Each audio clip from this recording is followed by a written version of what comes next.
What's up, y'all?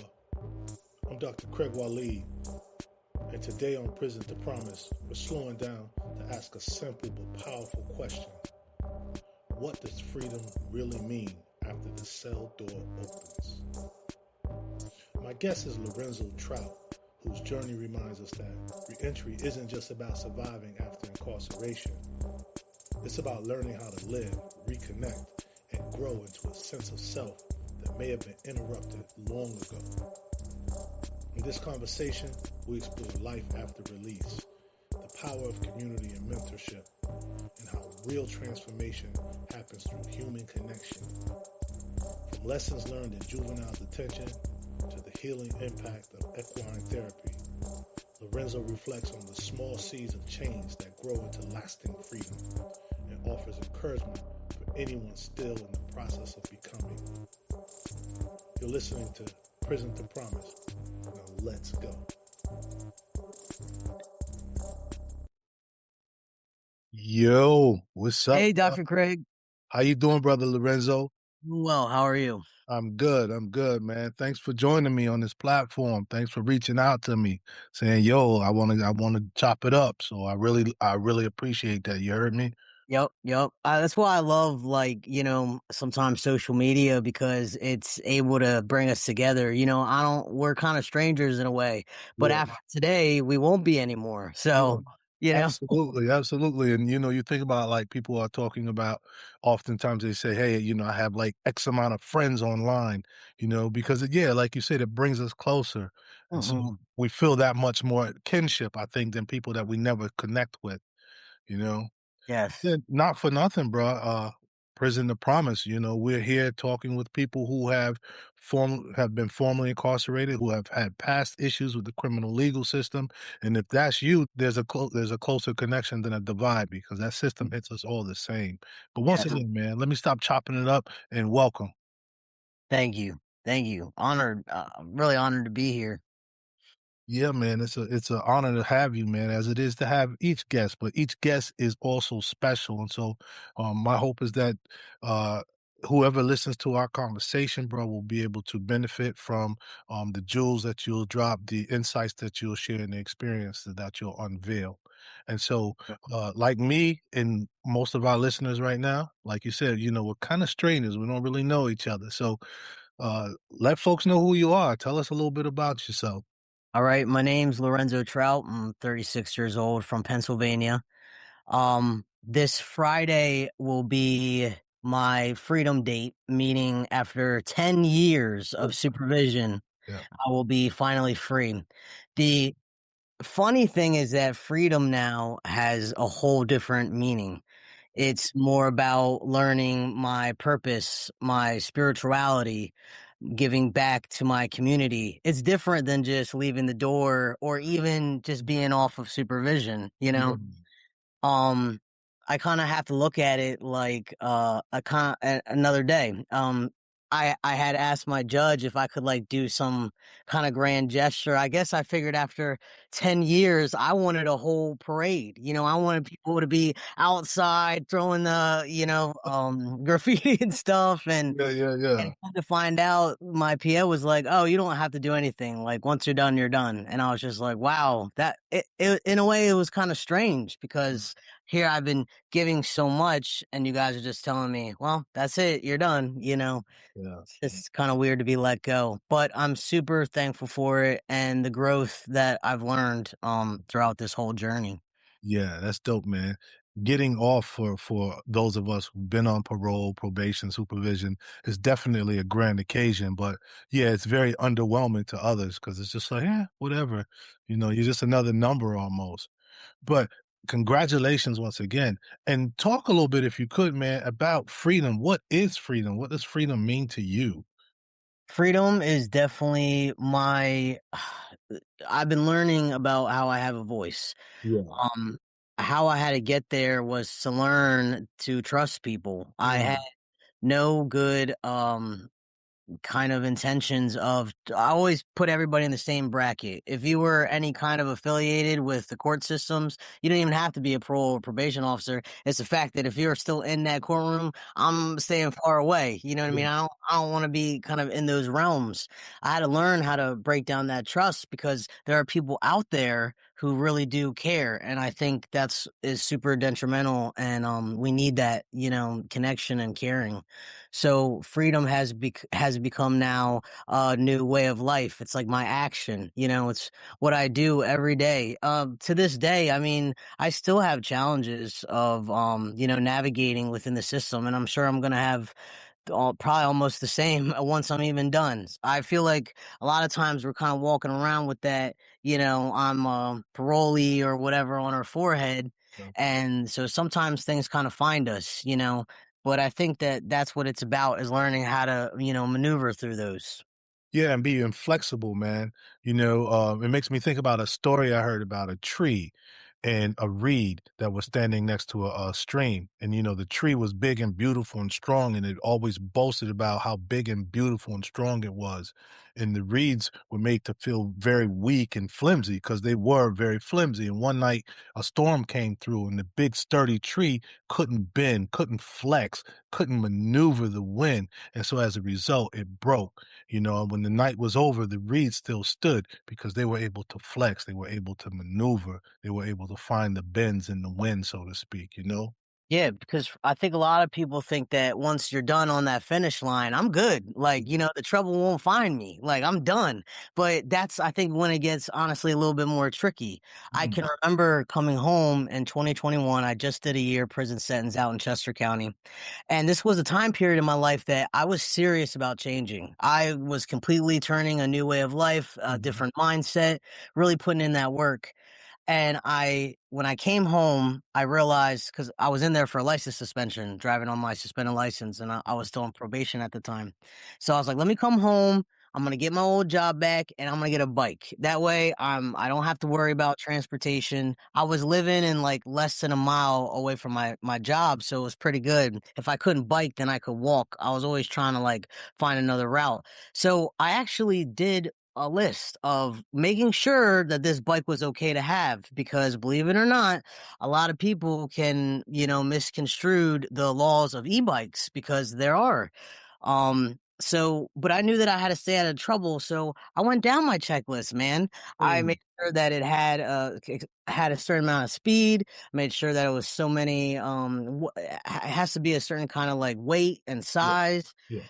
And, unfortunately, sometimes when you're doing the right thing, it sometimes doesn't always, lead that way. And I end up getting pulled over on my way from job to job. I was door dashing, Mhm. and the lady cop was like, "Where's your license plate?" And I'm like, "Huh?" Like, I just did all my I didn't homework. know I needed one, right? I just did all my homework. How you gonna, all of a sudden tell me? Yeah. And ugly truth is that e-bikes are mislabeled online. They misrepresent them sometimes. They can say that they might be, class C or Mhm. whatever, but sometimes, depending on what state you're at, local laws and state laws aren't all the same. Right, right, right. So you could say that like my e-bike may be legal over here, but if I cross over here on this line, now it's treated as a motor vehicle. Absolutely. And it's tough because I think it makes it, hard because like I said, here I am doing the right thing Mhm. and still getting caught up. Weeks later, I'm getting a letter in the mail saying I have to go down to traffic court because the lady gave me a ticket for driving on a suspended driver's license. Now my whole, what's the word? The whole aftermath will end up kind of snowballing. Mhm. So I end up going to traffic court, and I'm just so thankful that my judge was able to stop it right there because he didn't want me. Because if it went to criminal court, Yeah. it would have been a whole different story. Oh, wow. And I also like to think that at this time, I was networking around with good people in the courthouse. Mhm. Sometimes I think I told a couple people about what happened, and I'm not wondering if some people were working behind scenes that I Mhm. don't know about, Mhm. just saying, because I was being good, man. I wasn't even, trying to be bad or anything like that. But that that stop could have literally cost me everything. It could have cost my freedom, my license. I'm literally on the cusp of Mhm. losing it indefinitely. So I'm not trying to do anything to jeopardize that of being taken out of the system. And worst of all, I didn't want to lose my momentum of, how I'm living in life. I'm thinking that, I'm out here getting it. In reality, though, the world was kind of telling me otherwise. So for me, there was no room for marginal error at Right. this point. But like I said, I'm just thankful that it didn't go past that what it did. And I know that sometimes it's not even about the e-bike, it's about the barrier that was there. And like we just talked about, it's about always choosing the good over the bad.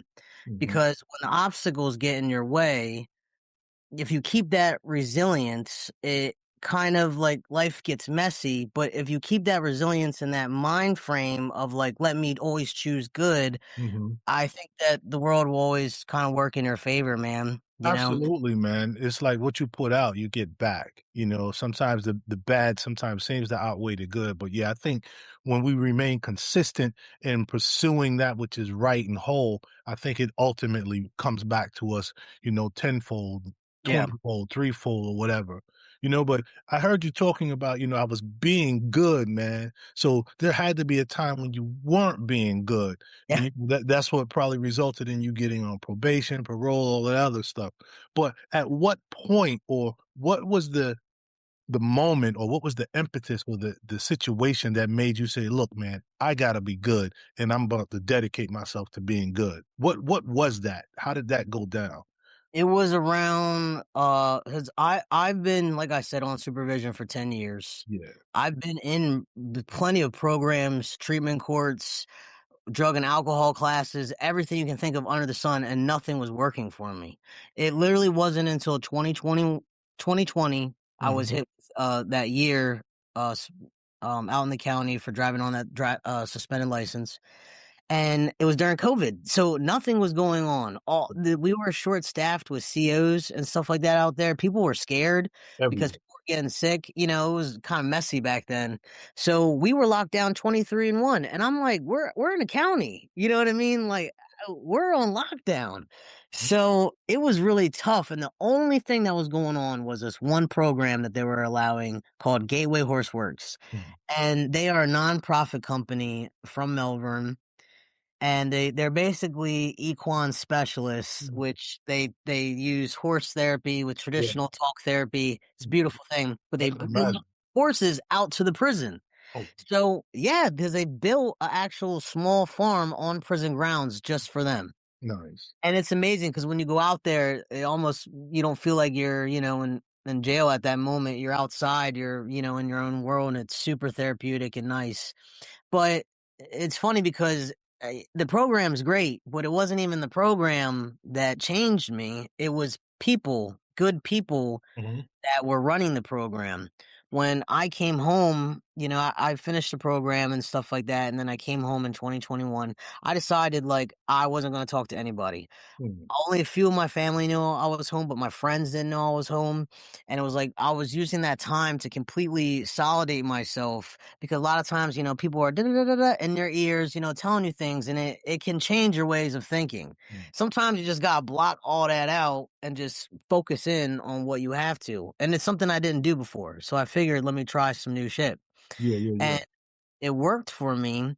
So when I reached out after my year, I reached back out to Kristen. I'm like, I need to come to the farm. Like, how can I help volunteer? I'm thinking I can clean out stables Yeah. or clean some horses or whatever. I don't mind doing grunt work. Right. I got so much back from that program, I just wanted to give back to her, and she was like, "I don't need you working, I need you, like, speaking and sharing your story." And Mhm. just like that, she just put me on different panels. I Mhm. did 3 coalitions in, like, 2 months. Yeah. I started, like she put me into these places to be seen, heard, and valued, Yeah, and man. it's ultimately what changed me as a person because somebody saw that in me before I even could. Mm. And it set like a fire in me, you know? Yo, you just hit something really heavy though that I think a lot of people don't realize about themselves and others. And that is that humans want to be seen, heard, and valued, you know? And many of us grow up feeling not seen, heard, or valued. And we go through our lives feeling like that. And we act out in various ways, often self destructive ways, just to be seen, just to be heard, Yep. and to think that we're being valued. Yep. It's heavy, bruh. It is. Go ahead. And watching her and what she does with her community and hearing her story, that leadership and in a way was like, I need to be around these kind of people, people that are elevating. I need to be in the company of this Yeah, yeah, yeah. because that's how I will get there. Not that like my friends and my peers like aren't these kind of people because they're great people and they are. I just had to learn how to kind of like find my community though. You know Mhm, what I mean? mhm, That's really what it comes down to, and that's what changed me for the better. And I learned it's not about how we can become better people, but how we can stay better people right. because every day is literally a battle. Yeah. Every day I have to consistently tell myself to choose good, you know what Yeah. I mean? It gets easier as you go along, but it's still a struggle because every day those thoughts still come. They do. They Yeah. still come. Yeah, It man. was it was like I had to learn how, okay, if I'm walking down a road and a tree falls, nothing I can really do about it. Let me try a different road instead. We need to learn how to kind of pivot and maneuver around it Yeah. because I guarantee you that people will be so surprised in finding that they're exactly where they need to be if you just pivot. Mhm. And Pivot you and keep pay trying to, attention. yeah, pay attention. You keep trying to go over the tree and, do all this extra shit. But if the world's telling you go in this Yeah. direction, then Yeah, that's what it just is. pivot, man, and flow. Yep. Absolutely, absolutely. And you said something else, man, which is about, finding my community.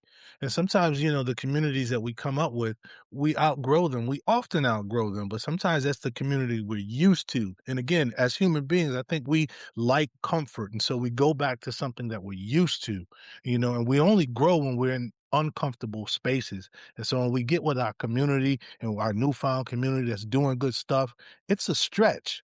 I think to fill out the spaces or to fill in all the corners, but we know that that's better for us. I think we are a reflection of the people who are around us. And think Mhm. about that word community. When you say community, it's broken up into two words, common unity. So what's our common unity? I need to be around people who have a common unity with me, who are trying to elevate and become the best that they can be. And that's what I hear you saying, man. Yeah. Mhm. Yeah. But Since hey, let me ask you this though, before we go too far and I forget. You're talking about this equine therapy program. Shout them out. Who are they? What's their name? Who are the top people that you think about when you think of this program? I think of Kristen DeMarco. She is the executive founder and the person who's been the most influential person in my life and has helped me so much. The nonprofit is called Gateway Horseworks, Hmm. and they're based out in Melbourne. Hmm. And they deal with everything you can think of from trauma, Mm. human trafficking survivors, Yeah. the vets, American, people, the veterans and, I'm trying to think, reentry, I'm with you. all kinds of people, everything you can think of, and they support that. I had to go to my bookshelf, bro, because I have this book. It's called Half Broke. You can't really see it here, because of the Yeah. Oh, background. I see it, But yeah. it's about equine therapy, man. It's a dope ass book, man. One of my friends gave to me, and I Well, thought, wow, that's check out, Martin Clunes, he's an actor from the United Kingdom. He's uh-huh. kind of our Steve Martin over here in Okay. America. And he wrote a book called Meetings with Remarkable Animals, and it's Mm, literally a story about different animals from all over that have been influential, and I got to be a part of that book as well wow, as Kristen wow. and how she came up with Gateway Horseworks, and I Mhm. always encourage people to go get it. It's on Amazon, it's super cheap, Alright. and it's a little bit of my story in there as well as the experience that I had on the farm, which I don't even know if we have time for that one because Yeah, that's a yeah. whole other story in We'll have itself. to come back another time and do it then, man. But yo, it's dope because you mentioned Kristen and you mentioned her program, but you've mentioned her a couple times by name and not by name. But what I'm getting at is that clearly she has been a mentor, and I think that that's one of the things that all of us need when we're trying to bend the corner, we're trying to learn something new, we're trying to take on a new trajectory in our life. We need people who can help support us, Yep. because most of us can get back up, but if we don't have the right supports, a lot of times we won't get back up, or we'll get back up and keep falling because we don't have the right supports. And sometimes all we need is one person. That's all it is. I Yeah, think a lot of times the misconception becomes that we need more programs, yeah, we need better structure, we need more services, and da da da da. Honestly, human connection is the only piece that you really need yeah. because if you don't have that in any of these programs, then none of them are really going to do what they're supposed to. Yo, man, say that louder so the people in the back can hear you, man. You You know? heard? That's Yeah, what I'm absolutely. saying. Yeah. You So know? talk about this, man, because I read a little bit about some of the stuff you were doing, and you just kind of talked about it. But I know you walk with people. I think that's one of the phrases I read when I was reading about you. You like to walk with people rather than trying to save or fix them. So, what taught you that lesson to walk with people, and why is that distinction so important in the work you do now? And talk a little bit about the work you do also. So I just started getting into mentoring the probably about maybe 9 months ago. And I also start classes in March to become a certified recovery specialist. Nice. So I really want that certificate on my belt to really be able to get in, better doors and bigger doors or whatever. But when I say I walk with people, I literally mean that I mentor down at this juvenile detention center. It's called Chester County Youth Center, Hmm. and it's down here in Westchester. Um, it's right across the street from the adult prison, which is where I've always gone.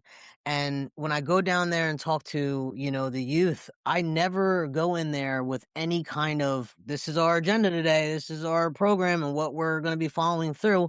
I literally just go in there, share some of my story. They tell me a little bit about whatever they feel or what they would do or something that can relate. And we just start going back and forth, back and forth, back and forth. And before we know it, we're like in deep engagement. Yeah, And that's real, connection. yeah, You don't really have to go in there and tell people this is how you got to be. I mean, how can I lecture someone when I know that when I was that age, I did not want to hear nothing that anybody really had to say. yeah. I don't mind hearing their story, Right. but don't come in and try to school me on how to do something, you Right, know? that's a good way to cut people off, and just start sounding like Charlie Brown's teacher. "Womp, womp, womp, womp." But, you said something earlier that just made me think, a little deeper back to my own academic professional training, and, you talked about the importance of the human connection, and when I was studying to be a counselor, one of the things I learned is that it's the counseling relationship which is the true agent of change. The relationship between the counselor and the client. The counselor and the patient, the mentor and the mentee. But it's that human relationship. So just going back to that, because when you said that, that just reverberated throughout my head and it's still Yeah. echoing. So, that's just a heavy piece you dropped, man. You Yep. know? I always like to think that programs structure, the support and change that you need, but connection is the only thing that can sustain it. It's Yeah, the only thing that can work really long term. yeah.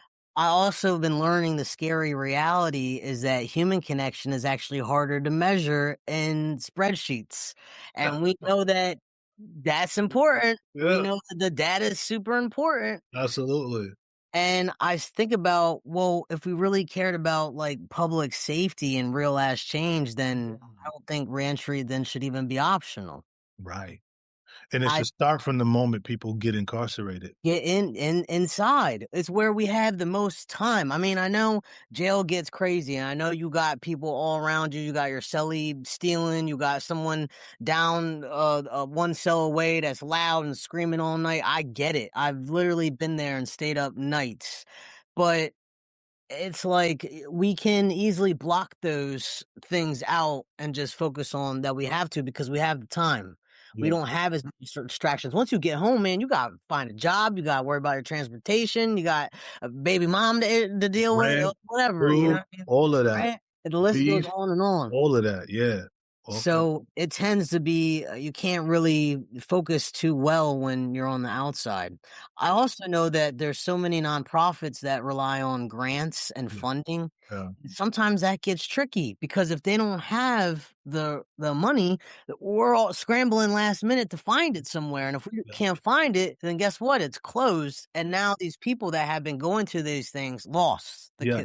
that support. And another thing about those nonprofits and sometimes other types of agencies is you have to check the box. You have to get X amount of visits in per day in order to sustain the funding. And so sometimes the focus is lost on just sustaining the funding, getting the visits instead of the deep therapy, the deep work that people need, man. Yep, You yep. know, so that's heavy.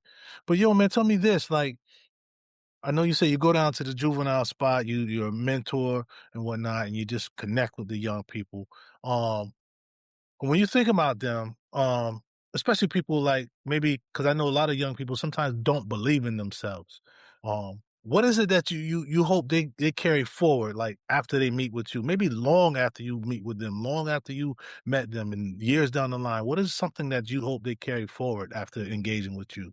I low key only want them to just take away a tiny piece, Yeah. whether that be one sentence I said or how I was sharing a story or whatever, because that one little tiny seed is Mhm. really, you know what I mean? It can grow from there. Absolutely. When we're done our conversations, they have to go back to their residence and they have to kind of sit with what we just spoke about. Mhm. So in a way, I hope that it somehow evolves. I know that like I get feedback, but like not really feedback from them per se. I get like from the facilitators and stuff. Yeah, yeah. But I like to think that at night they are thinking back on a conversation that we had or whatever, whenever they're going in life, can Yeah. always look back on the moment and been like, "Damn, I think I heard that in Lorenzo's group." You know what I mean? Like, Mhm. and that's sometimes is all it is, just being in the back of your mind. Absolutely. You know, I think that like parents and like the work that we do, um, we're like farmers. You know, we are just tilling soil, psychological soil, and laying seeds, thoughts. And in time, some seeds don't catch, some do. And the ones that do, they just might grow, especially if they have more hands to help cultivate them, Yep. that support and people can become who and what they're meant to be, or get on that road, man. You know, Yep. and those people that we're talking about, I think about you as well. These same people are who you were, and you're not too far removed from that, which was you weren't at rock bottom. You're somewhere in the middle, like I could go up or I could go further down. You Yep. know? Yep. But Middle, I like that how you said that yeah. because it brings me back to when I told you about the stories that kind of go unheard. Those Mhm. are the in progress stories. Right. They're ones that matter because that's where change is actually happening. It's where people are learning that how to fail, they're Mhm. learning how to stumble, how to grow, and it's also that point where people are like, I'm in it or I'm not. Yeah. If we're only paying attention to those finished success, all glamorized and stuff, we miss out on that chance to really help and support people where it matters the most, you Yeah, know? yeah, yeah, and you said, these people are people who are going through the process, and sometimes the process is, as because you mentioned it earlier, you said, "Sometimes I get these thoughts every day." So, it's tough sometimes to keep going. Sometimes people are like, "You know what? Fuck this. I'm just gonna do what I do because it's easier. I know about it." Right. You know? I've already tried it their way and it's Right, not right, right. working. So for people that's listening who haven't maybe found their breakthrough yet, they're in that process, that trudgery, that drudgery, and they're not sure if they're gonna get out of the middle. And they might say, fuck it, I'm just gonna go back and sink. They're tired, they're discouraged. What do you want them to hear right now about perhaps who they are and why their story is not yet finished? Man, you cannot like give up. You have to keep moving forward because our stories are really like what we make of them, Mhm. And if we can shine light and finish strong, you'll be so surprised on who will be on that other end. It's a most beautiful version of yourself that you never thought that you could be. If you would have known me literally back in 2016, Mhm. 2015, I am not the same guy. I literally have aggravated assault charges on my record.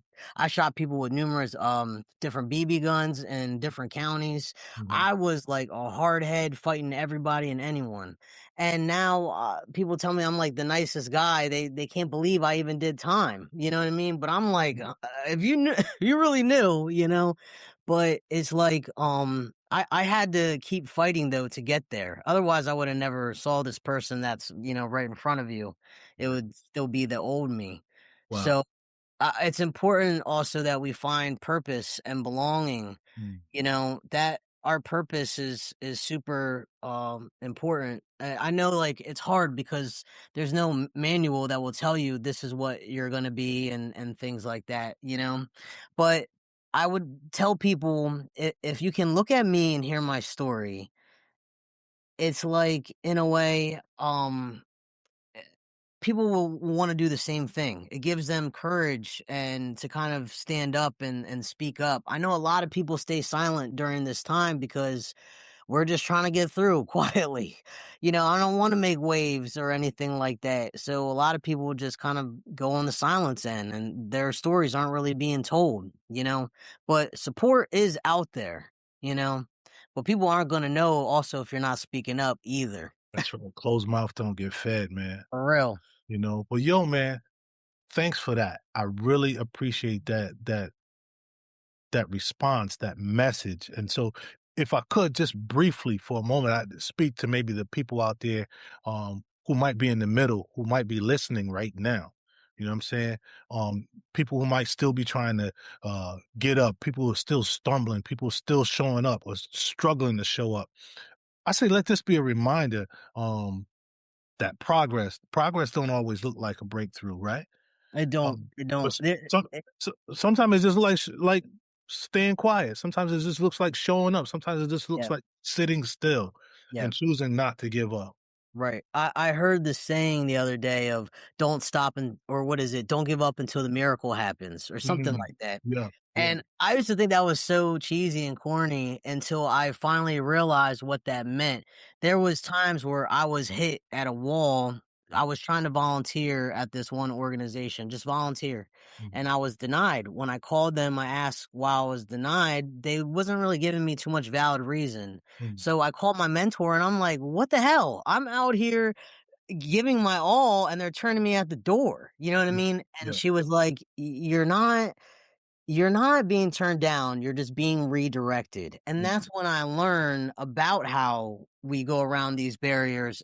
We can still get to where we need to go. It just Absolutely. takes a little work. And I just tell everybody, don't stop, just keep going because you're not at that end yet. Yeah. You and you'll be surprised on what comes out on the other side. And part of change, man, I think is just that, being willing to pivot, man, because if we don't pivot, then I think the easy part or, the nice part of life never happens. Right. We continue to bust our head against a wall. We keep tripping over that falling tree, knocking out our grill or whatever. You Yep. know? So I think, change really, again, it starts when we begin to pivot. And maybe when we start to decide that, it's really worth the effort to pivot, to do something different It instead of just is. beating on my chest, man. Right. And then you become something better, and then you have that now that ability to now lead others, Yeah. and then they can help the next person. And that's the real change. It's like a pay it forward kind of thing, you Yeah. know? Each one reach one, each one teach one, bro. I always tell people that I'm not no gatekeeper. I never keep any kind of knowledge or anything for myself. Whatever Yeah. I've learned, I want everyone to know it. Teaching reinforces learning, bro. Teaching reinforces learning, so you have to give it away. That's the best way to keep it. You Yes. heard? That's the Yep. best way. Yo, we're Amen. coming up on the end of our time together, man. And I just want you to know, man, I'm so grateful for your honesty and the way you just talk about how you walk with people every day. And I want for everybody that's listening, to know that their story is not finished yet and that they should keep going. In the words of the good brother Lorenzo, keep going until the miracle happens, you know? That's right. Thank you, Yo, man. in these last few minutes, two things I want to ask you. One, is there anything that we didn't touch on that you want to just share or touch on or speak to? I think we pretty much hit everything. Yeah, Just that the fact of like I was saying that programs are out are we in Chester County, there's plenty of programs. I'll be the first to vouch that they have everything you can think of, yeah, from, addiction to housing, employment, parenting, whatever. mhm, And they're all great, and they're definitely helping people survive out there. yeah, But I always try to remind these nonprofits and these organizations, are you guys really helping enough people stay connected? mhm, Because if people aren't in here, right, then they can't fix anything on the outside. right, How can I worry about, my housing and employment if I'm literally trying to figure out where I'm gonna eat? Where I'm gonna eat at or whatever, or put my head at night. yeah, It's like, that kind of survival mode. So I think that people need reasons to kind of care about themselves in the first place. But human connection does that for people, and so does community. yeah, And I always encourage everyone to try to find your community of whatever that is. It doesn't have to be justice affiliated stuff. It could literally just be a group of people that are, into soccer or whatever. You know what I mean? It's just finding your niche, you yeah. know? Finding your pro-social community, because many of us who find ourselves in jails and prisons, we have built up anti-social communities. These communities of people who do things that are not acceptable by society, but we want to do things that help us build community, come into society, and give society our gifts as well as siphon gifts from society to help ourselves feel better and be better people. You know what I mean? Yep. Yep. And so 100%. how can people find you, reach you for anything, just to correspond, maybe to have you come speak or whatever? How can people Yeah. find you, bro? My email is ltrout98@gmail.com. Mm, And my name's Lorenzo Trout again, and I'm on LinkedIn. I've just brushed up on my professional, social media kind of stuff now. I'm not like on Facebook and stuff like that. It's a lot of just pictures and nonsense, but yeah, I found LinkedIn to be like super resourceful. yeah, So I've been on there, and that's how I met you. right And on. I have another podcast the end of this month, with this other super nice lady, Valerie. Shoot, I can't remember her last name right now, but she does something like this. I think it's called maybe from Prison Pod or something like that. Okay. But she's really great, and Well, I'm shout just out going to around. Valerie. Yeah, Yeah. just doing a little world tour. Nice, man. And I think, this needs to happen. Your story needs to be told. Because there's somebody out there who's going through what you've been through. There's somebody out there who's right where you are, except you're looking to take the next step and they're not sure if they Oh, want to take the I'm next step or sit down. Yeah, I'm trying to get into the courthouse as like a career. Yeah. Like, you know what I mean? And I never thought that that would be me in a million years. Yo, bro, keep going, and whatever you want, you can have it. And I'll drop a quick secret to you that I've learned, and I've heard other people say it, and that is that once you see it, I mean, like you can literally see it already happening so much that you can almost touch it, taste it, feel it, but you're not yet there and you're working on it every day, your emotions, your actions, your visions or whatever Right. are your hopes and aspirations are all in line, and you work on it every day, you'll get there. You'll Thank get you, brother. I yeah, appreciate that. yeah. And so with that, man, I'm gonna call it a wrap then. Yeah, man. Thank you so much. Absolutely, man. It's been a pleasure, and I look forward to being in touch with you in the near future. For sure. Thank you, Dr. Craig. All right on, Lorenzo. Peace. Bye. Hey, y'all. Thanks for hanging out with me for another episode of the Prison to Promise podcast. If you or someone you know would like to share their Prison to Promise story on this platform, please hit me up at drcraigwaleed@gmail.com. I'll spell it for you. That's